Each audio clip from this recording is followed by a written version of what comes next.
Welcome everybody to the Inquisitive Engineer.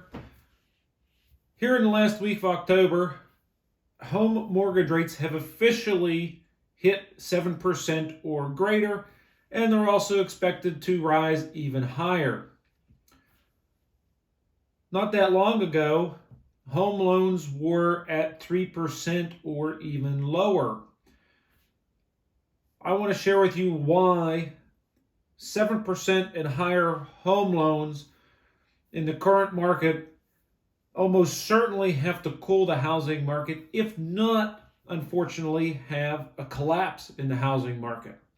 So, to understand just how big of an issue the 7% mortgage payment is, let's take a look and just see how mortgage payments work in the first place.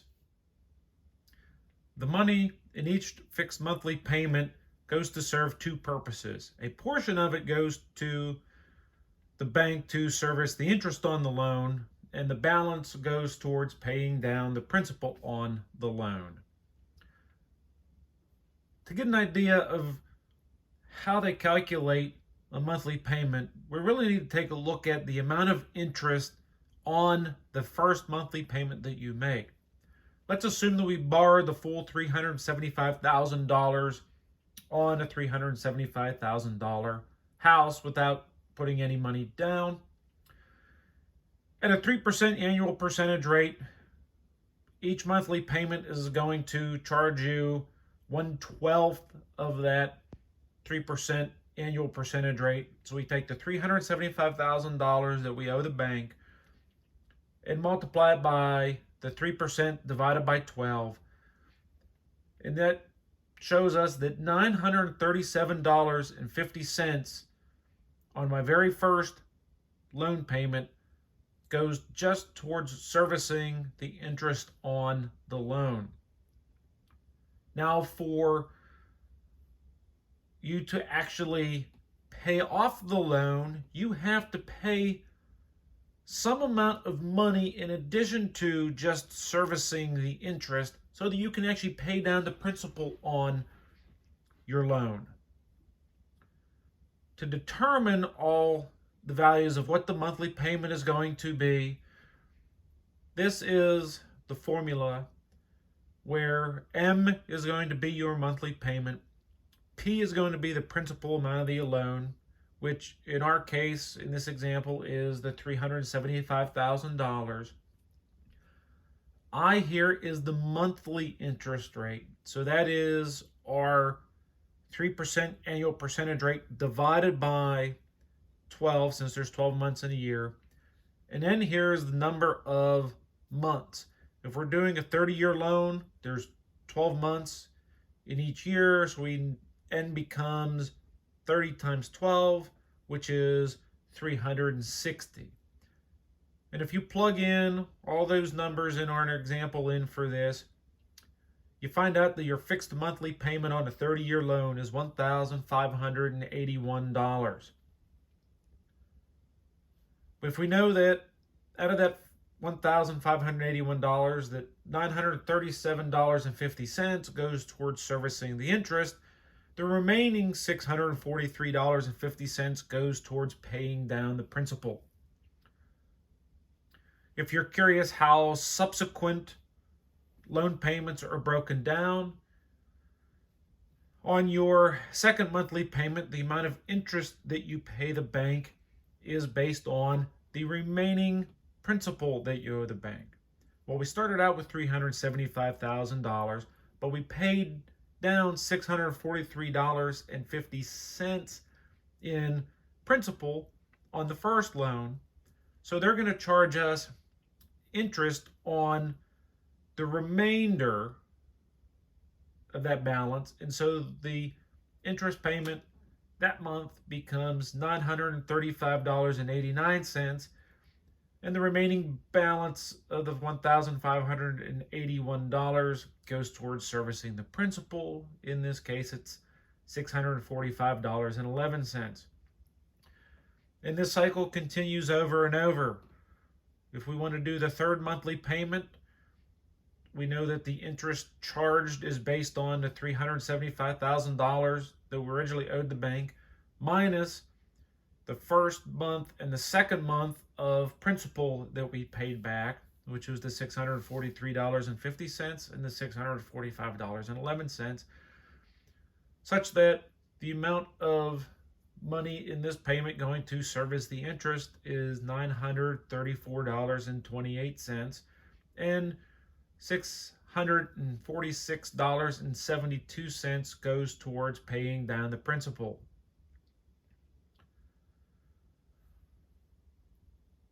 As I've already mentioned, interest rates have soared to 7%, and they're likely going to go higher.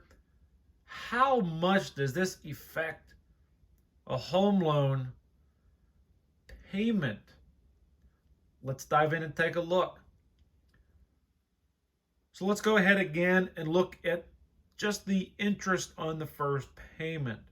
Again, if we borrow just the $375,000 and put zero money down, we multiply the $375,000 by the 7% annual percentage rate divided by 12, and we have to pay the bank $2,187.50 just to service the interest on that loan, when originally our entire monthly payment was only $1,581.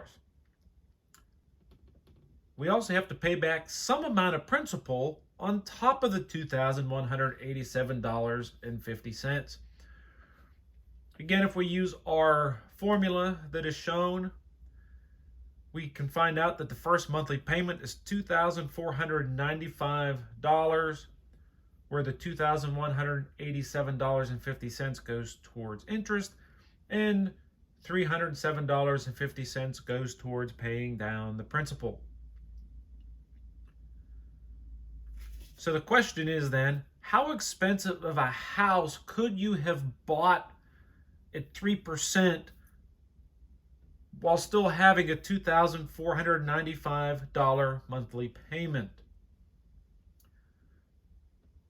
Well, when interest loans were 3%, you could have bought a $592,000 house for the same monthly payment as you can currently buy the $375,000 house.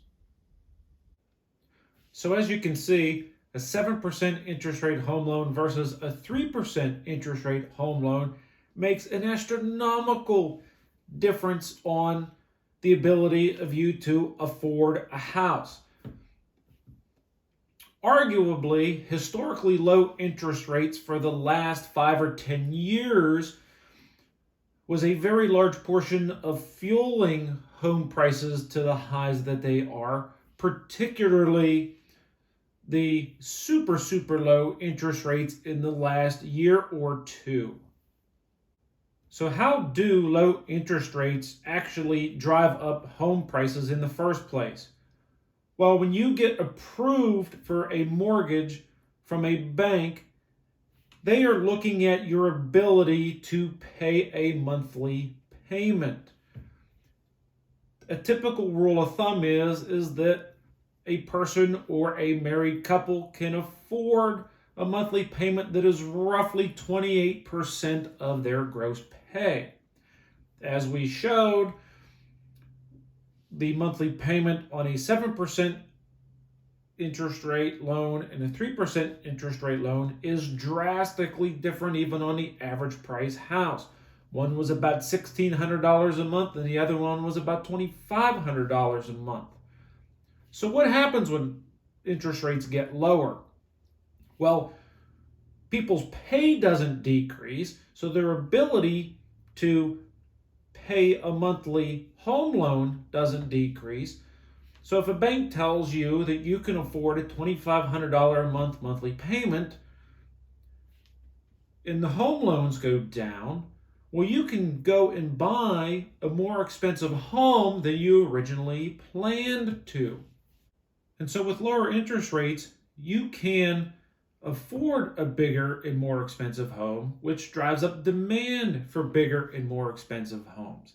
Well, if the supply of bigger and more expensive homes doesn't keep pace with the demand for bigger and more expensive homes, it drives up the price for bigger and more expensive homes. Well, homes have a fairly inelastic supply curve, right? You're not tearing down old neighborhoods to put up newer and bigger houses.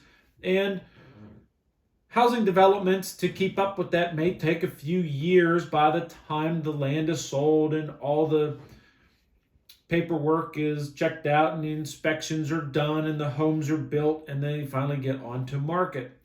So the supply curve for that is fairly inelastic. So you're just driving up the demand side of the equation, and therefore the prices increase along with it. So the insanely low interest rates of particularly the last 2 years have really fueled home prices to just shoot up into the stratosphere in these hot housing markets. Right? There is people that are moving there, so there's an increase in population. They're getting jobs there, they have money to spend, and with interest rates so low, it's really incentivizing them to try and buy a house instead of just renting. Well, in all this flurry, the supply of houses just simply can't keep up, which has raised the prices of houses. In this flurry, people are really trying to spend just as much as the banks are going to allow them to spend, which is about 28% of their gross pay. Well, with interest rates jumping up to over 7% in just a few short months, everybody's pay hasn't increased proportionally. So now the banks will still only give everybody the same amount that they would have back when rates were 3%. So now all of a sudden, most of these houses that are out on the housing market are out of reach for the vast majority of potential home buyers in these hot housing market areas. For now, the sellers of these houses don't want to lower the price because they may have bought it for an investment and are still hopeful that some wealthy buyer may come along and buy the house. But as months and months tick on by, the current sellers of these houses have to upkeep the houses and pay property taxes on the houses, and eventually they will have to start lowering prices to the point that the average person will be able to afford it based on whatever interest rate is going to be here in the near future. Now, if interest rates continue to rise, it just may absolutely create a housing collapse in many of these hot housing markets. And that is simply due to the fact that the average person living in the area just can't afford a monthly payment that an interest rate may create if it's 10, 11, 12, 13, 14% interest. I remember my father telling me just how much of a struggle it was to get a home loan in the early 1980s when my parents got married and were trying to build a house. They went to dozens of banks to try to get a loan until they finally found a place that would give them a loan. Home loans back then were in the teens, and they actually peaked in 1981 at almost 18.5% interest. If we did the same calculations that we did earlier in this video and apply roughly 18.5% to a current average price house of $375,000, I can determine what my monthly payment would be today on an average house at 18.5%. Then I can check back and just how big of a house could I have bought for that monthly payment at 3% interest. I'll leave it as the closing slide in this video today, and it will be absolutely shocking to you. Thank you for watching. And as always, stay curious.